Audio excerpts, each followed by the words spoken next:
شروع کرتے ہیں برج حمل سے اور آپ کو بیان کرتے ہیں کہ 11 سے 20 جون کا یہ اشرہ ان کے لیے کیا کچھ لے کر آ رہا ہے۔ وہ لوگ جو 21 مارچ سے لے کر 20 اپریل کے دوران پیدا ہوئے ہیں وہ برج حمل کے تحت آتے ہیں۔ اس کے علاوہ وہ دوست یا وہ لوگ جن کو اپنی تاریخ پیدائش معلوم نہیں ہوتی، ان کو چاہیے کہ جن کا نام الف، لام، عین یا یہ سے شروع ہو رہا ہے، ان کا برج بھی برج حمل بنتا ہے، وہ بھی برج حمل کے تحت آتے ہیں۔ اس عشرے کے آغاز سے ہی ایک اچھی بات یہ دیکھنے میں آ رہی ہے کہ آپ کے اندر بڑی ہمت اور حوصلے کا مظاہرہ کرتے نظر آئیں گے، یعنی کہ زندگی کے کاموں میں آپ دوسروں سے مدد لینے کی بجائے اپنے آپ کو اس قابل کرنے کی کوشش کریں گے اور خود بھی اس قابل ہوں گے۔ آپ کے اندر ہمت ہوگی، حوصلہ ہوگا، آپ اپنا کام خود کرنے کی کوشش کریں گے بجائے اس کے کہ دوسرے لوگوں کو شامل کریں، ان سے کوئی مدد مانگیں یا انہیں ریکویسٹ کر رہے ہوں کہ ہمارا یہ کام کر دو۔ اس کے علاوہ یہ عشرہ آپ کے مالی معاملات کے حوالے سے بھی ایک اچھے وقت کو، اچھے معاملات کو ظاہر کر رہا ہے۔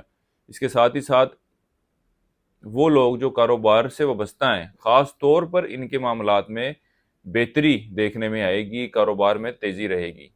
کاروبار کے سلسلے میں، ملازمت کے سلسلے میں اور رشتہ داروں سے ملنے ملانے کے لیے اندرون ملک سفر کرتے نظر آئیں گے۔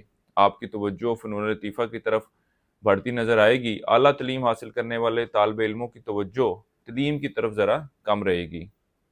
یہ تعلیم سے ہٹ کر دوسری ایکٹیویٹیز جن میں ملنا جلنا ہو گیا، دوسروں کے ساتھ وقت گزارنا ہو گیا اور اس طرح کی دیگر ایکٹیویٹیز میں اپنا وقت لگائیں گے، یا جن لوگوں کو قانونی مسائل درپیش ہیں اور کافی ٹینشن بنی ہوئی تھی، تو یہ معاملات میں کچھ نرمی آتی نظر آ رہی ہے، لیکن معاملات حل کی صورتحال پھر بھی اختیار کرتے نظر نہیں آ رہے۔ صحت کے حوالے سے ایک اچھا وقت ہے، صحت میں بہتری آئے گی، آپ اپنی خوراک کی طرف بھی خاصی توجہ دیتے نظر آ رہے ہیں۔ یہ عرصہ آپ کے غیر ضروری اخراجات میں بڑھتے ہوئے اضافے کو ظاہر کر رہا ہے۔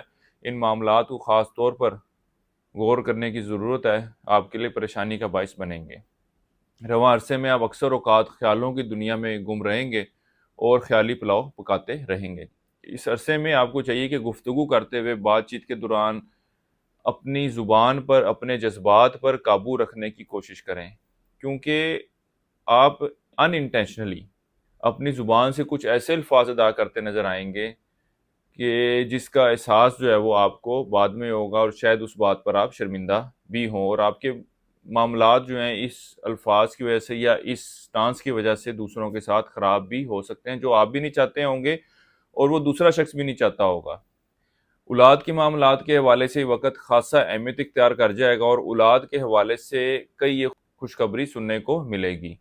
وہ لوگ جو بے اولاد ہیں، اس معاملے کے حوالے سے بھی ذاتی مشاورت چاہتے ہوں یا روحانی حل کی تلاش میں ہیں، تو آپ رابطہ کر سکتے ہیں۔ اللہ کے فضل و کرم سے آپ کے معاملات کا جائزہ لے کر اس حوالے سے کوئی بہتر آپ کی رہنمائی کر دی جائے گی تاکہ آپ بھی صاحب اولاد ہو سکیں۔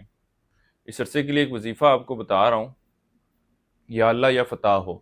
7 تسمیہ آپ نے اسی کرنی ہے روزانہ فجر کی نماز کے بعد۔ اس کے علاوہ اول آخر 7 مرتبہ درود ابراہیمی بھی پڑھیں اور اپنے معاملات میں بہتری کے لیے دعا کریں۔ اس کے علاوہ حسب توفیق گندم کا صدقہ کرتے رہیں۔ اس عرصے کی 7 تاریخیں آپ کی 11 اور 20 جون کی ہیں، اور اس عرصے کی نحس تاریخیں آپ کی 15 اور 16 جون کی ہیں۔